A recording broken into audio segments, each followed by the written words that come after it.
आपका ट्वीट आपने लिखा है कि राहुल गांधी जी और कांग्रेस के परिवार का अमेरिका के साथ सरेंडर। नेहरू जी ने 1963 में हमारे ओडिशा का चरबटिया एयरपोर्ट अमेरिका को दे दिया। गुलामी और देश बेचने तोड़ने की मानसिकता ने हमें पाकिस्तान की तरह अमेरिका के सामने खड़ा कर दिया। ये काला अध्याय मन विचलित भी है और व्यथित भी है। This is the English translation that we have for our viewers and listeners who want to see it.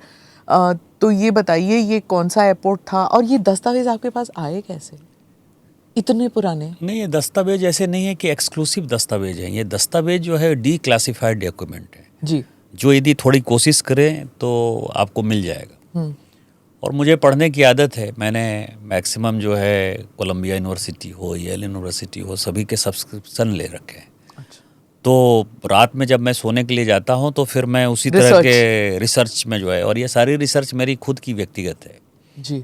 मेरे पास कोई रिसर्च की टीम नहीं। चाहे पार्लियामेंट में मैं भाषण दे रहा हूं, चाहे मैं ट्वीट कर रहा हूं या कहीं कुछ बोल रहा हूं, तो वो मेरी अपनी खुद की रिसर्च है। इसलिए मुझे कॉन्फिडेंस है उस रिसर्च पर कि मैं सही बोल रहा हूँ या मैं गलत बोल रहा हूँ। तो आज जो मैंने किया ये बड़ा इम्पोर्टेंट है। आप ये समझें कि 47 में हम आज़ाद हो गए और 47 के बाद जिंदगी भर, मतलब बचपन से हम भी पढ़ते रहे, आप लोग भी पढ़ते रहे कि हमने ये डिसाइड किया कि ना हम रूस के साथ हैं ना हम अमेरिका के साथ हैं। हमने नैम बनाया, नॉन अलाइंड मूवमेंट जो है वो चालू हुआ। और उसका आपको पता है कि बांडुंग सम्मेलन हुआ 60 में, तो बहुत बड़ा एक नैम कंट्रीज का जो है एक सम्मेलन हमने स्टार्ट कर दिया, गुटनिरपेक्ष देशों का। इसके बाद अमेरिका को ये एयरपोर्ट दे देना 1963 में, और उसके पहले का जो क्लिप है यदि आप देखेंगे तो राष्ट्रपति केनेडी और जो हमारे राष्ट्रपति थे डॉक्टर राधाकृष्णन, 1963 में दोनों की मीटिंग के बाद ये तय हुआ कि हम चरबटिया उड़ीसा का दे देंगे। और उसमें और भी जो अलार्मिंग है, जो मैंने नहीं लिखी, जानबूझकर नहीं लिखी, कि इसके बाद भी हम लगातार ये कहते रहे कि 71 के बार में जो है मुझे सोवियत रूस ने साथ दिया, रूस जो है भाई है। और आज तक का जो इतिहास है, रूस ने ऐसा कोई काम नहीं किया जिससे ये कहा जाए कि रूस हमारा भाई नहीं है। तो हम यही पढ़ते रहे। लेकिन उसमें जो इम्पोर्टेंट है कि वो चरबटिया का जो एयरपोर्ट है, चाइना के साथ साथ हमने सोवियत रूस पर भी सर्विलेंस करने के लिए अमेरिका को अधिकार दे दिया। तो ये जो ड्युअलिज्म है, और अपना एयरपोर्ट, अपना एयरबेस सार्वभौमिक राष्ट्र यदि दे देता है, तो पाकिस्तान में और हम में क्या फ़र्क है, कुवैत और मेरे में क्या फ़र्क है।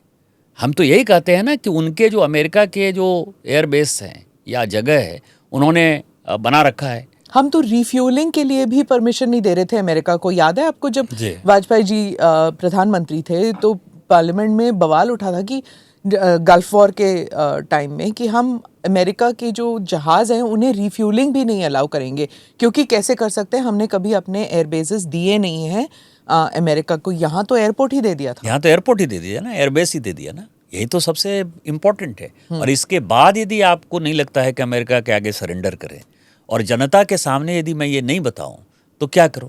निशिकांत जी, ये मैं देख रहा हूँ आपकी रिसर्च तो काफ़ी बड़ी डाइवर्सिटाइल है, लेकिन सिर्फ गांधीज को लेके, नेहरूज को लेके ज़्यादा स्पेसिफिक है।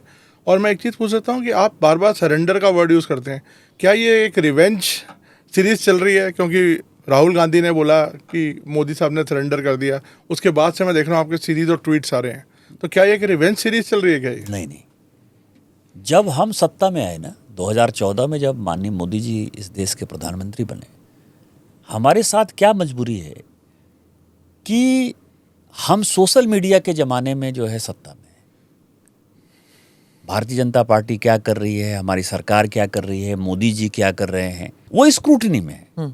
2014 के पहले क्या हुआ ये स्क्रूटनी में है ही नहीं, सोशल मीडिया था ही नहीं। और 2014 के बाद चूंकि हम ही सरकार के पार्ट हैं तो सारे लोग हमारे ऊपर क्वेश्चन करते हैं।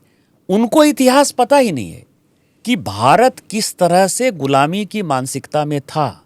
और 2014 में माननीय मोदी जी ने सत्ता में आने के बाद, भारतीय जनता पार्टी की सत्ता आने के बाद किस तरह से हमने इस देश को आगे बढ़ाया है।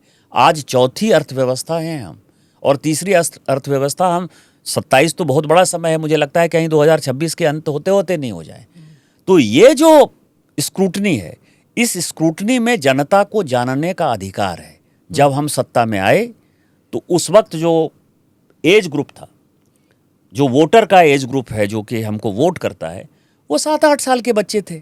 तो 7-8 साल के बच्चे को तो 2014 के पहले का कुछ नहीं पता है। तो मैं उनके जानकारी के लिए ये सारे चीज़ें दे रहा हूँ।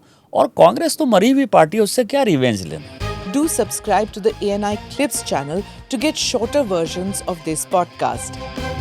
Click here to watch the full episode.